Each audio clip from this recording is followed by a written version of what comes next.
Welcome to the deep dive. Okay, so you've handed us this incredible stack of sources, and honestly, it details a global intelligence situation that's just, wow.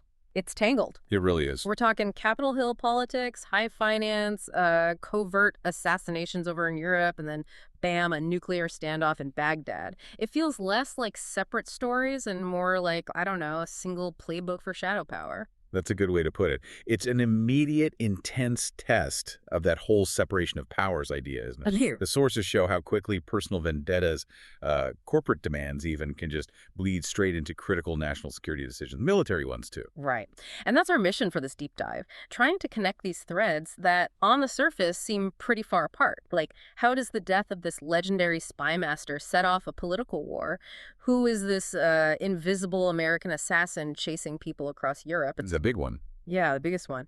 How does Israeli intelligence basically corner the U.S. president into making this just nightmarish military choice? Two awful options. So we're really looking inside the CIA, the Senate Select Committee, Mossad, even Delta Force, and focusing on the key people making it all happen or trying to stop it.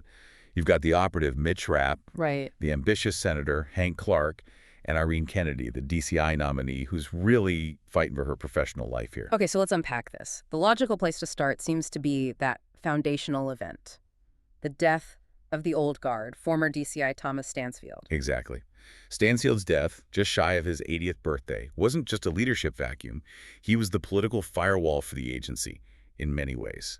His whole career basically defines modern U.S. intelligence. And give us a sense of that legacy. The sources make clear he wasn't just some administrator, right? Oh, not at all. Born in Stoneville, South Dakota back in 1920, academically brilliant engineering and history at South Dakota State, Yeah. but then recruited personally by Wild Bill Donovan for the OSS in World War II. The OSS, wow. Okay, he was part of a Jedburgh team. These were like three-person units parachuted into occupied territory to work with the resistance. Super high-risk stuff. And he was good at it. Fluent German, Norwegian, pretty decent French, according to the files. His D-Day mission, taking out a key rail line and phone junction box behind enemy lines. Right, so that operational background is key. When the CIA starts up in 47, Stansfield's right there, one of the founders, worked his way up, Moscow station chief, deputy director of operations, eventually DCI. Decades of service. Decades, which created, immense institutional knowledge, but also a long list of political enemies. And his death leaves his chosen successor, Irene Kennedy, completely exposed. She's fighting for that DCI confirmation. It's personal for her, too, isn't it? Her father. Yeah, her father died in a car bombing in Beirut. So this world is deeply personal for her. Yeah. And the political enemies, they jump in immediately. Okay, who exactly is leading the charge against her nomination? And what's their angle? What do they get out of it? Well, this is where you see that direct link between political ambition and, frankly, corporate money. The main architect is Senator Hank Clark, a real tactician. Made his fortune in Scottsdale real estate, now in his fourth Senate term. And he wants the White House. Ultimately, yes, but the sources are very clear. His ambition needs fuel. Specifically, it needs access to intelligence to keep powerful donors happy. Ah, the donors. Especially one billionaire, Mark Ellis. Ellis is apparently furious because Stansfield's agency shut down this critical surveillance program called Echelon. We even have a quote from him, something like, "My portfolio is down 40%. Wow, 40%, okay. So Clark has to deliver influence over the intelligence community for these guys. And Kennedy, an independent-minded DCI. She's a huge roadblock. So how does he try to take her down while, pretending to support her publicly in the Senate? What's the actual plan? It's pretty cynical, but clever. Yeah. He needs someone else to be the public attack dog. And he finds that in Congressman Albert Rudin. Rudin. Rudin is driven by this almost obsessive paranoia. He genuinely believes the CIA, and Stansfield in particular, has been lying to Congress for decades, systematically. And Clark just pours gasoline on that fire. Totally exploits it. The sources detail this thing called the steam room plot. Clark apparently met Rudin secretly in a locker room steam room. A steam room? Seriously? Yeah, steam room. And he feeds Rudin a selective, manipulated info to get him to launch a big, damaging investigation into the CIA's past. The idea is to smear Kennedy by association with Stansfield's supposed secrecy. But it's even dirtier than that, right? Clark had already kind of set Rudin up before this? He had, and this shows you the layers of deception. Clark had secretly engineered the firing of Secretary Middleton earlier, then got President Hayes to publicly threaten Rudin. Okay. But Rudin, being played, blames Stansfield for all that chaos and lack of accountability. Clark manages to keep his own fingerprints completely off it as far as Rudin knows. So Rudin's crusade against the CIA, it's basically aimed right where Clark wants it. At Stansfield's legacy, and therefore at Kennedy. That's just ruthless political maneuvering. Okay, so while Washington's tied up in this internal warfare, the action shifts overseas. We've got this hunt for whoever killed Pierre Cameron, a former CIA guy. Which brings Mitch Rapp into the picture. Right. Rapp is the agency's go-to guy, their top counterterrorism assassin. He's only 32, but the sources describe him as feeling like a beat-up old man. Just the toll of the job, you know. I can imagine. But he's incredibly skilled. Not just lethal, but fluent in Arabic, French, Italian. Sharp analyst, too. It's a rare mix. And his personal life is tangled up in this. His girlfriend, Anna Rayleigh, she's a White House correspondent. Correct. And she worries constantly. Right. Which Kennedy actually uses. Rapp gets ambushed in Germany. The trail points to Cameron, who then turns up dead himself. So Kennedy sends Rapp and Anna to Milan. Officially, a romantic getaway. But unofficially. Unofficially, Rapp's there to confront Donatella Rand. She's the one believed to have killed Cameron. And Donatella Rand, she's not just some random hit woman. Oh, far from it. Austrian father, Italian mother. Used to work for Armani, actually. But her real background, she's a former Mossad Kadon. Okay, let's pause there. Kidon. For listeners maybe not familiar, what exactly is that? Kidon is basically the assassination unit within Mossad. Highly secretive, highly trained.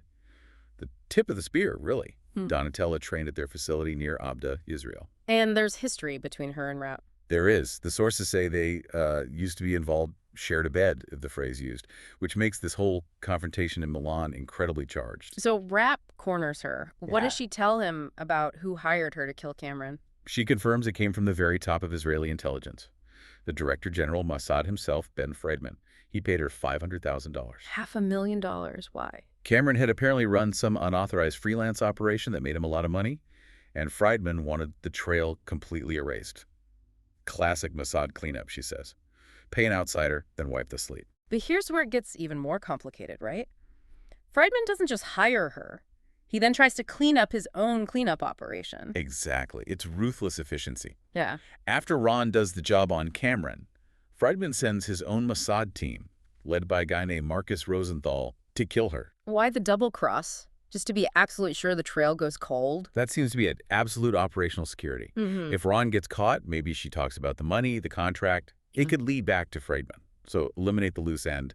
But Rapp ends up having to save her from the Mossad team. Which confirms her story. Yeah. The link goes straight to the Director General of Mossad. Right. And suddenly this isn't just about a dead ex-CIA guy. It's got huge international implications. And those implications land squarely on the president's desk. Friedman himself flies to Washington.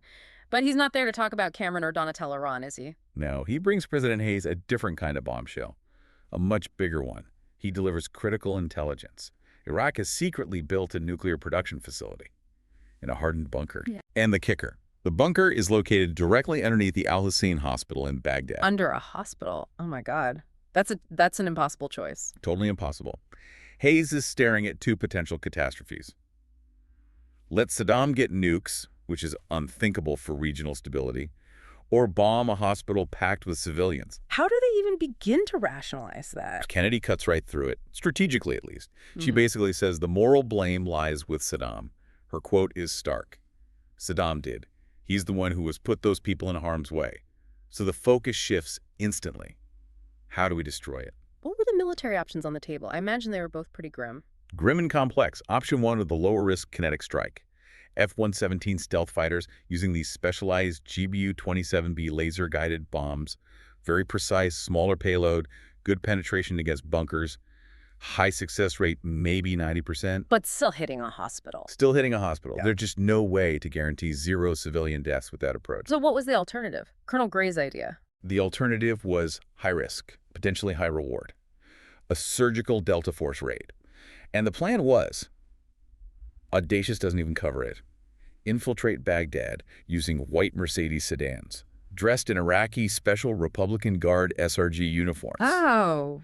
The goal wasn't just to destroy the weapons, avoiding the hospital bombing. It was also to retrieve a key nuclear component.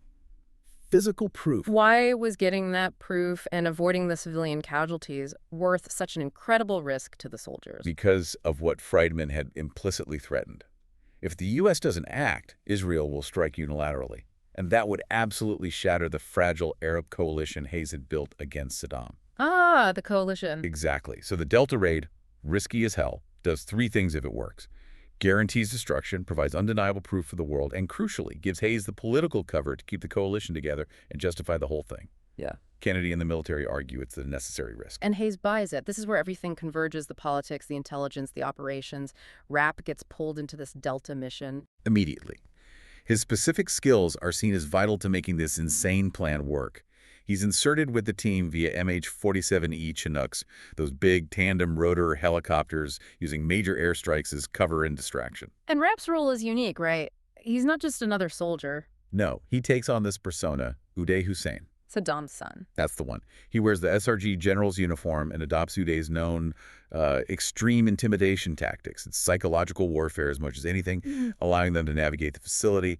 They've got all the tech GPS, FLIR, night vision, but Rapp's language skills and sheer terrifying presence are key. And it works. The mission's a success, nuclear components seized, and the source is stress. 0 civilian casualties. 0, a critical outcome. So how does Kennedy leverage this huge operational win back in Washington to finally win her own political battle? She needed that political firewall, and ironically, Stansfield provides it from beyond the grave.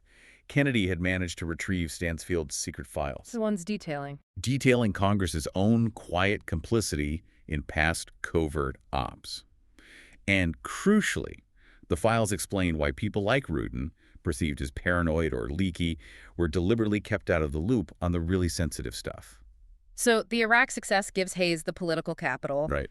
and Stansfield's files give Kennedy the weapon against Rudin. Exactly. Hayes goes on national TV, holds up the actual nuclear component retrieved from Baghdad, undeniable proof. Yeah. Justifies the whole mission. Then he pivots. He uses national security grounds to authorize seizing Rudin's documents, painting the congressman's investigation as brash and reckless, claiming it compromised security. Leaving Rudin completely exposed. Totally isolated, Yeah. facing an FBI probe. Political threat neutralized. Okay, very neat takedown of Rudin, but what about the guys who started all this trouble behind the scenes? Senator Clark, Mossad Director Friedman. Do they face any consequences? Not in the conventional sense, no. Rapp actually handles Clark personally. He and Donatello, working together again in the aftermath, confront Clark at the Cosmos Club, very exclusive place. Rapp drugs Clark, gets him to admit his role in setting up the Peter Cameron hit. It's personal revenge for Rapp, but it also effectively neutralizes Clark's ability to block Kennedy's confirmation without causing a public scandal. Clark stays in the Senate, but he's been dealt with. Defanged, maybe? Yeah. And Friedman, the Mossad chief who ordered hits and manipulated the U.S. president. Friedman gets away clean, basically. He trades his silence on the whole Mossad hit on Cameron for presidential silence on his actions. He got what he wanted, the trail wiped clean, the U.S. taking out the Iraqi nukes, Israel's security boosted, all without any public accountability. So looking back at this whole tangled mess, Yeah. we've seen personal vendettas, we've seen corporate finance literally driving political sabotage in D.C., and a massive nuclear crisis. And it all gets resolved through these incredibly specialized covert skills. Yeah, the insight isn't just that power is complex or dangerous. It's about how fragile oversight really is when it's up against these highly focused, specialized players, whether it's political operators like Clark or intelligence agencies like Mossad, or even unique assets like Rapp. And that link between finance and intelligence seems key. A billionaire worried about his portfolio. Yeah, that 40% drop becomes the traceable catalyst for a Senate campaign to destroy a DCI nominee. It really underscores how sometimes following the money gives you a clearer map of global policy than, reading congressional reports. It really changes who you think of as the stakeholders in these big national security calls. Okay, so the immediate crisis is resolved, victory is declared. But the manipulators, Clark and Friedman, they essentially get rewarded or at least get away with it. It makes you wonder. What's the shelf life? Exactly. What's the shelf life of a political win that's built on that kind of compromised foundation? On secret deals and, frankly, blackmail. How long can that hold before it cracks and maybe causes the next crisis? Yeah. How long before that foundation crumbles all over again? Definitely something to think about. It certainly is. We'll leave you with that thought until our next deep dive.